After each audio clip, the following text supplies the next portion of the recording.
Headlines प्रायोजक राम बंधू लोणचं मसाला, बेस्ट निवडा राम बंधू निवडा।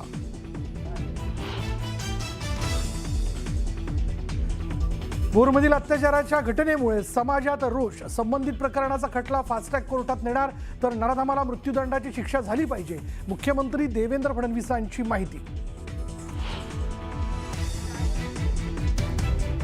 नसरापूरमध्ये चिमुकलीवरील अत्याचार आणि हत्या प्रकरणी ग्रामस्थ आक्रमक, संतप्त ग्रामस्थांचा निषेध मोर्चा, आरोपीला फाशीची शिक्षा देण्याच्या मागणीसाठी गावकऱ्यांची घोषणा।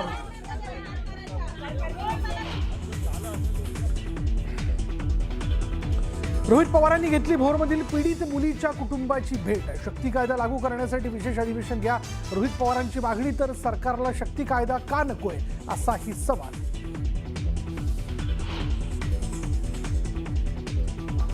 पायदुळी विषवादा प्रकरणात मोठी अपडेट, एफडीएच्या तपासणी कलिंगडमध्ये कोणतीही भेसळ आढळली नाही, कलिंगडमध्ये कोणताही कृत्रिम रंग किंवा रसायनाचा वापर नसल्याचा एफडीएचा खुलासा। टीसीएस प्रकरणातील संशयित आरोपी निदा खानच्या अटकपूर्व जामिनावर आज निकाल, निदा खानला जामीन मिळणार की अडचणीत वाढ होणार याकडे लक्ष।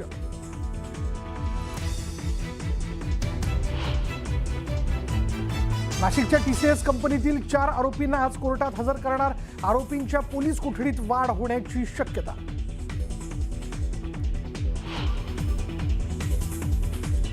प्रतिभा चाकणकर आणि त्यांचा मुलगा तन्मय चाकणकरांना ईडीचं समन्स, समता पतसंस्थेतील व्यवहाराबाबत होणार चौकशी।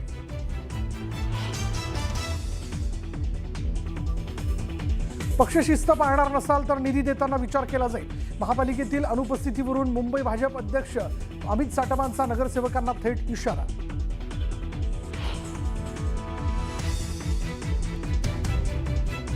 सरकारकडून मोबाईलवर आधारित डिझास्टर अलर्ट सिस्टीमची चाचणी, लाखो मोबाईलवर एकाच वेळी वाजले, चाचणी संदर्भात सायरन, आपत्कालीन स्थितीत एकत्रित संदेश देण्यासाठी यंत्रणा। आणि राज्याचा 12वीचा निकाल जाहीर, 12वीचा एकूण निकाल 89.79%, कोकणचा सर्वाधिक 94.14%, तर लातूर विभागाचा सर्वात कमी निकाल। बुलेटिनमध्ये स्वागत। महाराष्ट्र दिन आणि त्यानंतर आलेल्या सलग शनिवार रविवारच्या सुट्यांमुळे पंढरपूर हाऊसफुल झालंय। विठ्ठल दर्शनाकरता 4 ते 5 तासांचा कालावधी लागतोय, मुखदर्शनासाठीही 1.5 तास प्रतीक्षा करावी लागते। रणरणत्या उन्हात भाविकांची भक्ती कमी झालेली नसून दूरवरून आलेले भाविक विठुरायाच्या दर्शनाकरता संयमानं रांगेत उभे आहेत। सलग ज्या सुट्ट्या आहेत त्यामुळे पंढरपूरमध्ये श्री विठ्ठल रुक्मिणीचे भक्त आज दाखल झालेले दिसतात। लाखो भाविक जे आहेत ते पंढरपूरमध्ये दर्शनासाठी आलेले आहेत। उन्हाची तीव्रता आहे तरी पण या विठ्ठल भक्तांनी पंढरपूरमध्ये दर्शनासाठी हजेरी लावलेली आहे। एकंदरीत सलग सुट्ट्या ज्या आहेत त्यामध्ये हे भाविक या तीर्थक्षेत्री अनेक जे महाराष्ट्रातले आहेत त्यापैकी महत्वाचं जे पंढरपूरचं तीर्थक्षेत्र आहे विठ्ठल रुक्मिणी मंदिरामध्ये दर्शन घेण्यासाठी आलेले आहेत। स्पर्श दर्शनाची रांग मोठी असली कारणाने ज्यांना शक्य नाही ते मुखदर्शन घेत आहेत। मुखदर्शनाची रांग मात्र उन्हाचा तडाखा जरी जास्त असला तरी भाविकांचे भक्तीची तीव्रता सुद्धा तेवढीच आहे। आपल्या सोबत काही भाविक आहेत, काय सांगाल, कुठून आलाय? आम्ही फलटण तालुका सातारा जिल्हा या भागातून आलेलो आहे आणि अखंड महाराष्ट्राचं किंवा अखंड भारताचं हे आराध्य दैवत मानलं जातं आणि कधीही जरी तुम्ही आले तरी ह्या ठिकाणी तुम्हाला गर्दी ही दिसणारच आहे, कारण एक श्रद्धा आहे, महिमाच तेवढा आहे। कसं घेतलं दर्शन आज? मुखदर्शनच घेतलंय कारण गर्दी भरपूर आहे हा आणि गरमीचा तडाखा आहे, त्यामुळे मुखदर्शन घेऊन निघतोय आम्ही आता। गरमीचा म्हणजे उन्हाचा तडाखा जरी असला तरी भक्ती पण तेवढीच आहे। आपल्या सोबत काही भाविक आहेत, काय बोलतात काका, कुठून आलाय? सगळे मिळून आलाय? आम्ही चंद्रपूर आलो। चंद्रपूरवरून ऊन खूप आहे? हो, तिकडे तर खूपच ऊन आहे जास्त। इथं आज काय दर्शन घेणार? दर्शन, मुखदर्शन सलग सुट्ट्यांमुळे पंढरपूरनं पूर्ण एकदा भाविकांनी भरून गेलेलं आहे। व्हिडिओ जर्नलिस्ट अजित देशपांडे सोबत वीरेंद्र सिंह उत्पात, न्यूज 18 मराठी, पंढरपूर। कोकणातील दापोली परिसरात उन्हाळी सुट्या आणि वीकेंडच्या पार्श्वभूमीवर पर्यटकांची मोठी गर्दी आहे. समुद्रकिनारे पर्यटकांनी अक्षरशः गजबजून गेलेत. हॉटेल्स, रिसॉर्ट्स हाऊसफुल झालेली आहेत. कुटुंबासह तरुणाई समुद्रकिनाऱ्यांवर जलक्रीडा करताना दिसतेय, सेल्फी काढताना दिसतेय, निसर्ग सौंदर्याचा आनंद घेताना दिसतेय.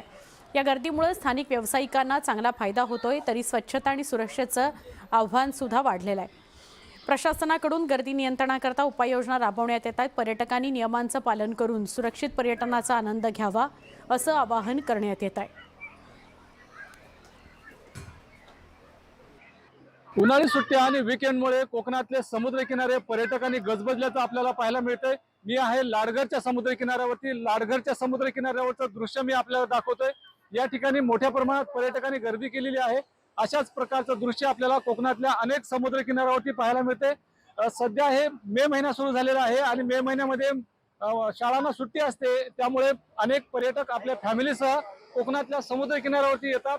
राज्यामध्ये प्रचंड उकाडा वाढलेला आहे आणि कोकणामध्ये त्यातल्या त्यात गारवा आहे आणि या इथल्या थंडीचा आणि इथल्या समुद्रकिनाऱ्याचा आनंद लुटण्यासाठी आणि त्याचबरोबर इथला कोकण मेवा, इथले ताजे मासे, सर्व काही त्याचा आस्वाद घेण्यासाठी कोकणात पर्यटक मोठ्या प्रमाणामध्ये दाखल झालेले आहेत. कोकणातले जे समुद्रकिनारे आहेत त्या सगळ्या समुद्रकिनाऱ्यावरती अशा प्रकारची गर्दी आपल्याला पाहायला मिळते. कोकणातले समुद्रकिनाऱ्यावरचे जे रिसॉर्ट असतील, हॉटेल असतील, होमस्टे असतील, हे सर्व काही फुल झालेले आहेत आणि कोकणातल्या हॉटेल व्यावसायिकांना चांगले सुगीचे दिवस आल्याचं सुद्धा पाहायला मिळते. जलक्रीडा असेल किंवा कोकणातला निसर्ग सौंदर्य असेल, या सगळ्याचा मनमुरादपणे आनंद लुटण्यासाठी पर्यटक आपल्याला कोकणातल्या समुद्र किनाऱ्यावरती असतील किंवा अनेक ठिकाणी आपल्याला पाहायला मिळतात. कोकणातलं हे आल्हाददायक दृश्य पर्यटकांना वारंवार भावतंय.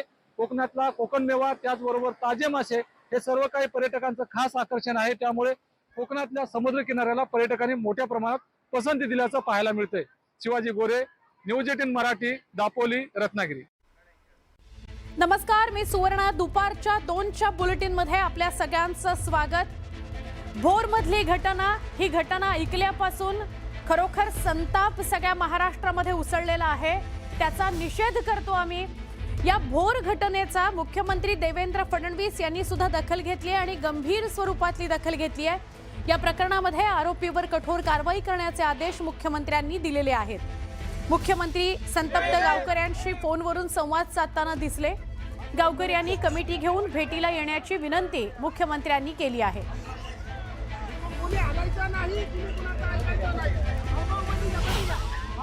पुणे जिल्ह्यातली जी घटना आहे ही अतिशय निंदनीय, अतिशय दुःखदायी अशा प्रकारची घटना आहे.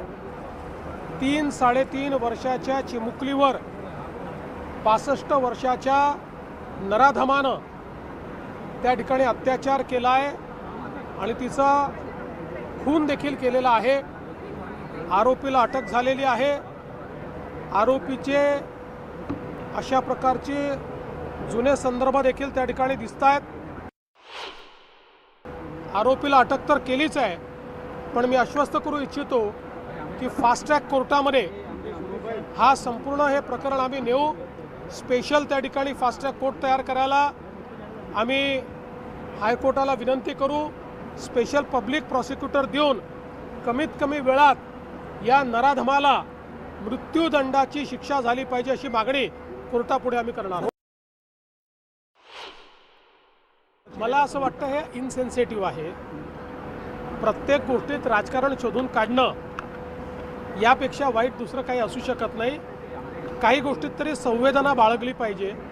मला असं वाटतं ठीक आहे ते काय करतायत, पण राज्य सरकार जे केलं पाहिजे ते नक्की करेल.